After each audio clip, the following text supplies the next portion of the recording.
Man, I've been watching all these TikToks talking about motherfuckers that don't want to be divorced. Don't get married so you don't get divorced. I got fucking cheated on. I got used. Everything got fucking taken. And then guess what? I still got to pay $800 something a month in child support. They don't give a about us men down here in these courts, telling y'all stay out of these. Hey, what's going on, good people? This is Tori with Datingwright, and in this video, we're going to be discussing some more clips of women online, nobody forcing them to say anything. They telling you all things about themselves. TikTok really has become a cheat code for the young guys to really peep game on just female nature.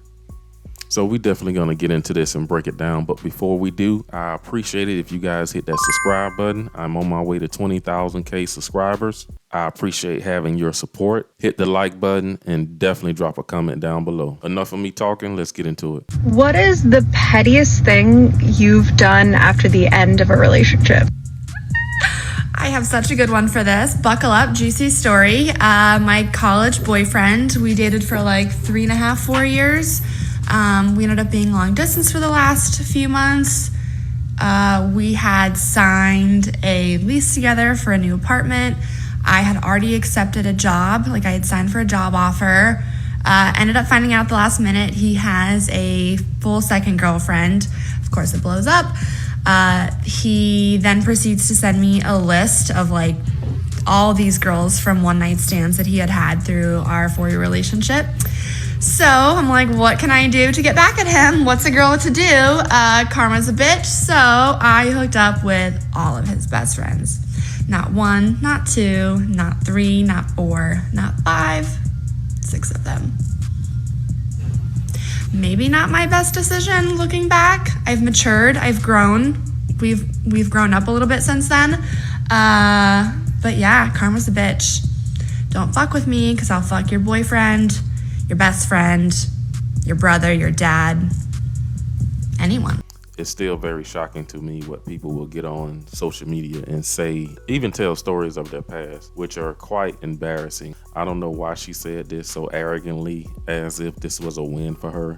I'm sure this is totally embarrassing, even to her family, but to be so mad and scoring at a man that you feel that since he disrespected you, you're gonna go out and disrespect yourself, not only by totally losing your reputation, thinking you're bothering the man that much. Men don't really view it like that. If a woman went and slept with all my homeboys, I'll be like, you know, the whole team gonna get the win. But some people will get online and say things that they're not looking at their future self long term, saying like, what if her children or her husband see this one day? Like, how's this gonna look? You might as well start an OnlyFans page.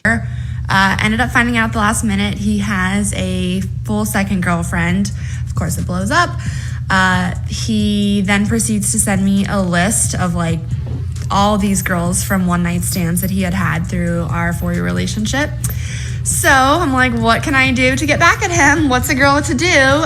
Karma's a bitch. So I hooked up with all of his best friends. Not 1, not 2, not 3, not 4, not 5, 6 of them. So a way that a woman need to get revenge is to give up the box to several friends and maybe some family members of his. She actually think dude cared. It don't sound like he gave 2 wits for her. And all his 6 friends, they probably get together today and have a laugh about that. Like, this is just, yeah, it sounds like she's not too, how can I say this? The lower a woman's intelligence level is, the more likely she is to stray and cheat. Man, I've been watching all these TikToks talking about motherfuckers that don't want to be divorced. Don't get married so you don't get divorced. I got fucking cheated on. I got used. Everything got fucking taken. And then guess what? I still got to pay $800 something a month in child support. They don't give a about us men down here in these courts, telling y'all stay out of these courts because guess what? It's all stacked against you. It's all stacked against you. Again, I got cheated on. I got walked out on. I got everything taken from me. And guess what they said? They didn't give a fuck about none of that. All they cared about is how much money I made to this point, and they trying to take everything they can from me. How the fuck is a man supposed to survive. They don't care about your fucking survival. They just want them to fucking survive. It's all bullshit. Fuck marriage. And this is what you call a man scorn, and he got every reason to be. I was gonna come at it from an angle of holding him accountable and getting into this situation to get married to this particular woman, but at the same time, I think a lot of men was raised to, especially by their parents or being told by the church, telling them to go find a wife, go get married. That's what you do. You know, especially my dad. My dad was all about family, finding a wife, settling it down, family. So sometimes you can end up in a situation where you'll go ahead and make that mistake and not put the proper prenuptial agreement in place beforehand. You do gotta be careful with having kids with a woman and getting caught up in the child support system if things go awry between you and the child's mother. So you guys be cautious out there. But anyways, I do think it's safe to say that this man is pretty upset.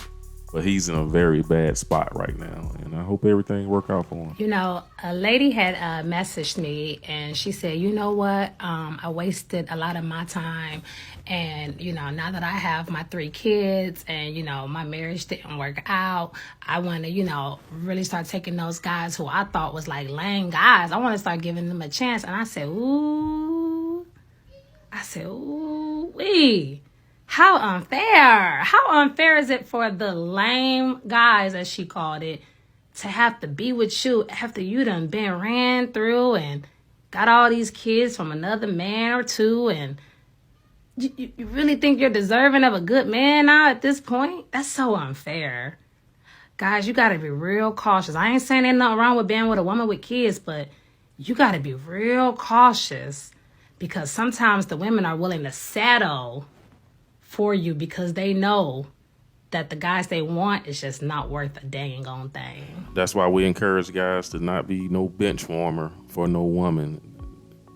I know of women who are in their 50s, 60s, and they are getting back together with their like childhood sweetheart, like the guy that's been her friend all her life. Now she's finally giving him opportunity when she's beyond past the wall. And guess what? They're dating and the guy's with her. But at the same time, I think a lot of men are waking up to the fact that they don't want to be used by women. They don't want to be used in the courts.